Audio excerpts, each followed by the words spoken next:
Grace referenced this, just to mention it again, JCPS students will have non-traditional instruction today, which is virtual, of course. Bullitt and Shelby counties are also virtual today. Other districts, Hardin County, and then you've got Scott County Districts 1 and Districts 2 in southern Indiana are on a 2-hour delay. We've got all of the delays and closings at the bottom of your screen and also at WHAS11.com. We turn now to an update from Givaudan. More than 2 months after 2 workers were killed in its plant explosion, the company now says it will not rebuild at the site on Payne Street in Clifton. Jim Stratman is with us now with more on what he's learned on this. And Jim, this comes as welcome news for some of the people living in the area who have been petitioning for that company to not come back. They've been pushing for it ever since the blast, and really this is, I think, the conclusion we all thought this was going to come to, but now we do have it confirmed. Givaudan saying they'll not rebuild the factory in Clifton. They're looking to build it either somewhere else in Kentucky or maybe moving it to a neighboring state. The plant explosion back in November killed 2 employees and sent debris ripping through nearby homes. In the aftermath, many Clifton residents signed a petition and expressed at community meetings that they didn't want Givaudan to rebuild at the site. Clifton's Community Council president told us he wouldn't mind Givaudan rebuilding in Louisville, but it should be in a part of the city that's better suited for an industrial plant. I would like very much for it to stay in Louisville Metro. I would hope that they will do it in an area that is not anywhere close to residential homes. For those people who are home asleep in their residential zoned neighborhood, they should not become victims of an industrial explosion. Now, there are still plenty of people we know who are dealing with insurance claims after this explosion. To help, Givaudan says that it'll be hosting another community meeting at United Crescent Hill Ministries tonight. They've been hosting these sessions periodically ever since the plant blast. Residents can meet with company and insurance officials beginning at 6. And with Givaudan not returning to that site, what happens to it? We'll dive into some of the next steps and suggestions we're hearing coming up next here in the next half hour on GMK. Grace, Eric. All right, Jim, thank you. Givaudan also says the insurance company Crawford Insurance has reviewed most of the damaged homes in the Clifton neighborhood. Givaudan anticipates it'll start processing checks in February. Some homeowners have chosen to have their insurance companies do the assessment instead. The company said the deductible cost for validated repairs will be reimbursed by Givaudan. Some other local news now this morning. A Louisville man is behind bars after turning himself into police for a shooting at a Wendy's. Metro Police arrested Manja James Wooten yesterday for the January 6th shooting, which apparently started over cold French fries.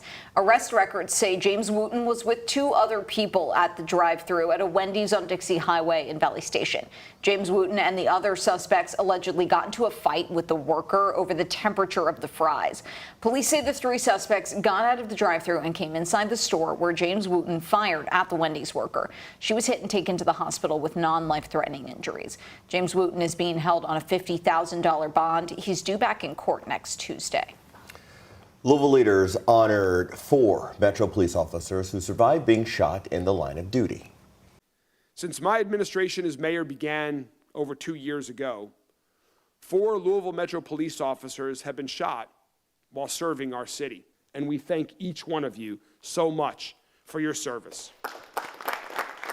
Yesterday, Mayor Craig Greenberg joined police officials to pay special tribute to the officers, which included former LMPD officer Nick Wilt. His twin brother, Zach, talked about his recovery. Nick's continued healing and his progress is nothing short of a miracle. He walked all the way from the parking lot all the way up here, which was not going to happen this time last year. As many of you remember, Wilt's been recovering since he was shot in his head in April of 2023 during the Old National Bank mass shooting. Officers Laxman Asharia and Brendan Kerner were both shot by the same bullet back in November when they were trying to arrest a man over a stolen car. And Officer Brandon Haley was shot in 2023 during a traffic stop in the Chickasaw neighborhood. Kentuckians are taking their first steps to get medical cannabis. We've learned more than 1,400 patients in the state have applied for medical marijuana cards. That's according to new data from the Cabinet for Health and Family Services. It shows in many of the applications, people are taking advantage of waivers claiming chronic pain. Teresa Piercy, the owner of the Cordelia Health Clinic in Middletown, says while the process to get the waiver is pretty easy on the patient, getting the product isn't.